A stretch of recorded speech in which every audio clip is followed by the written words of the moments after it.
Alam nyo ng mali, pinagtatawanan at inuulit nyo pa. Muli pong nagbabalik ang inyong lingkod, Tagapanood TV. Welcome back po dito sa ating YouTube channel at Facebook page. Bago po tayo magpatuloy, nais ko lang po kayong imbitahan, lalong-lalong na po sa mga bagong napadaan lang dito sa ating channel, na wag po sanang kalimutan na mag-subscribe. I-hit nyo na rin po notification bell para lagi po kayong updated sa mga bago pang video na ating ilalabas. Share, like, and comment din po kayo mga tagapanood.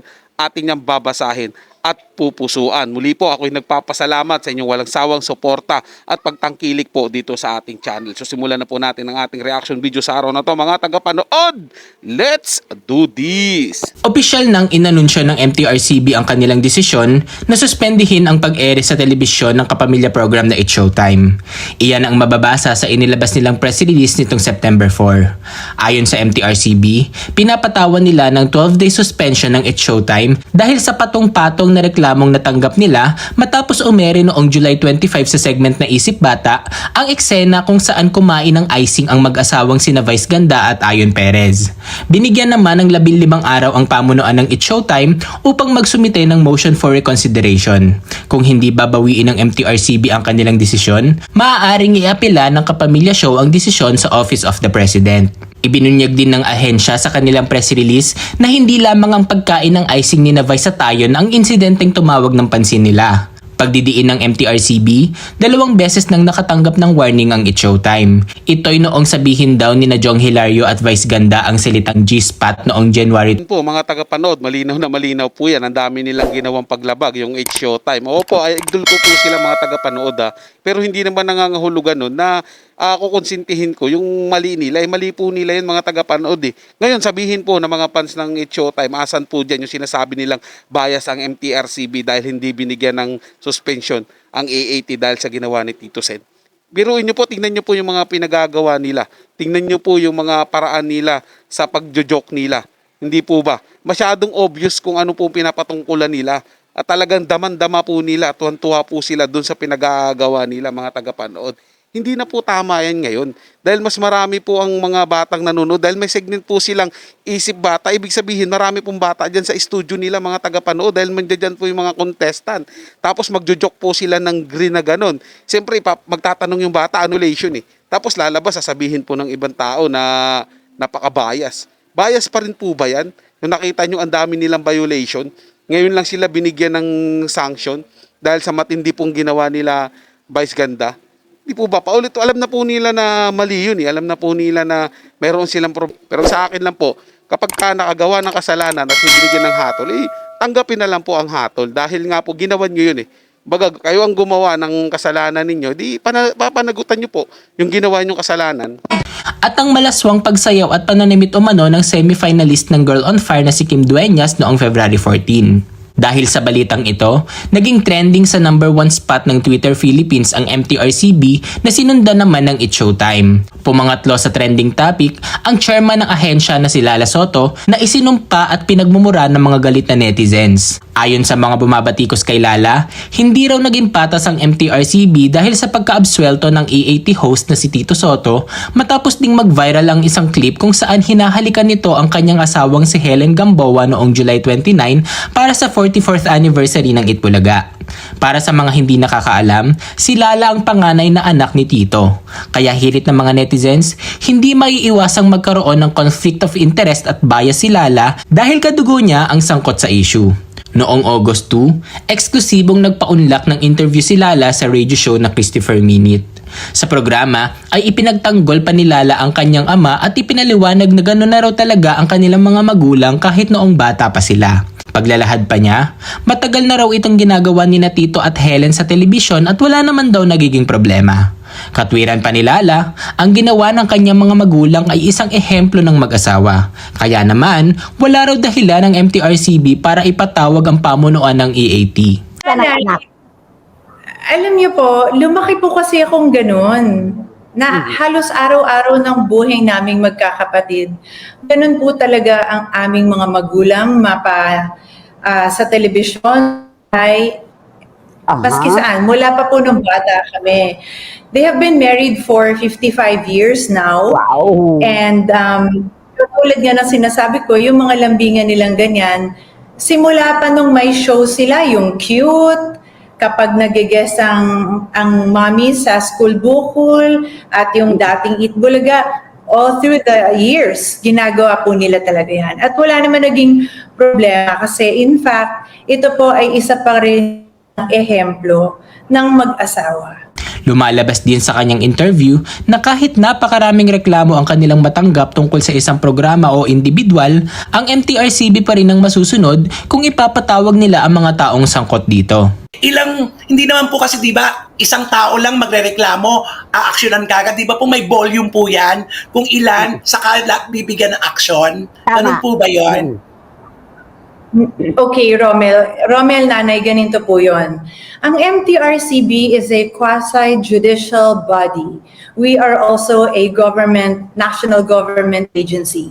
Ibig sabihin, meron kaming sariling proseso. Meron kaming sariling due process. Hindi naman porket may isang nag-complain ay bibigyan ng katotohanan na kaagad ito. Ito ay mayroong complaints mechanism sa aming ahensya, which I recently just fixed. We established a complaints mechanism. Ibig sabihin, kung paano hinahandle ang complaints, mayroon kaming sariling sistema because we are to follow a due process.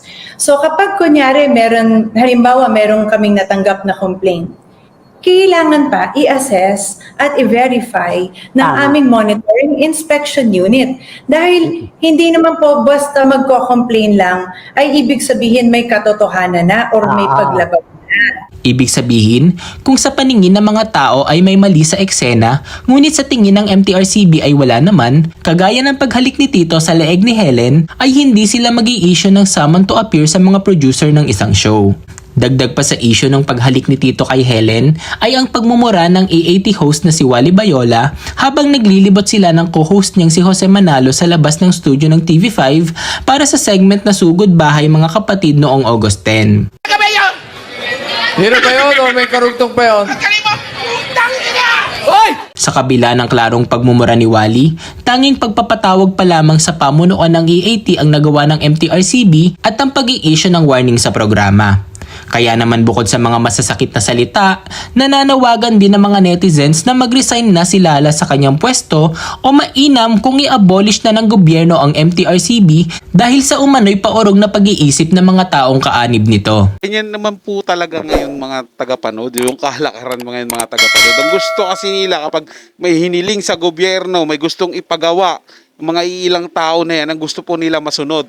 Ngayon, pag hindi po nasunod, sasabihin bias, mag-resign na sa pwesto dahil wala namang ginagawang maganda. Ganun po tayo eh. Hindi na po tayo umalis dun sa mentalidad na sisirain, hihilahin natin pababa. Di ba po mga tagapanood? Ito lang yung mga tagapanood ah. Meron silang sariling ehensya. Meron silang sariling investigador. Nag-iimbestiga sila. Di po ba? Hayaan natin na sila ang gumawa ng trabaho na yun. Total, alam naman nila yung mga ginagawa nila. Di ba? Eh bakit yung mga pulis harap-harapan na? Pumapatay ng walang kalaban-laban. Pinapatay yung mga hindi naman sangkot sa krimen. Itong bago lang meron, di ba? Si Jimboy ng Nabotas. Oh, ba't hindi nila panawagan ngayon na i-abolish ng mga kapulisan? Tanggalin ng mga kapulisan. Total, pabaluktot na rin ang pag-iisip eh. Di ba? Hindi po nila kayang gawin yun. Di ba? Kasi hindi po papayagan ng pamahalaan yun. Pag aalisin yung isang bagay, isang ahensya nila, eh paano na, hindi na magiging balance ang lahat. Kaya nga po may ahensya ng kapulisan para sa peace and order natin. Bagamat minsan naaabuso, may mga military po tayo para hindi abot ng mga pulis. May mga ahensya po itinalaga ang gobyerno para mabalance po ang sistema natin sa bansa. Kaya po nilagay ang MTRCB para sila naman po ang magbabantay sa mga pinapalabas natin sa ating mga telebisyon para hindi po maabuso. Di ba po? Binibigyan lang po kasi ng masamang pakuhulugan ng mga iilang tao dyan eh. Di ba? Ng mga walang magawa sa buhay. Dahil ang gusto nila, pag sinabi nila, yun ang agad ang sundin. Meron nga silang sistemang sinusunod eh.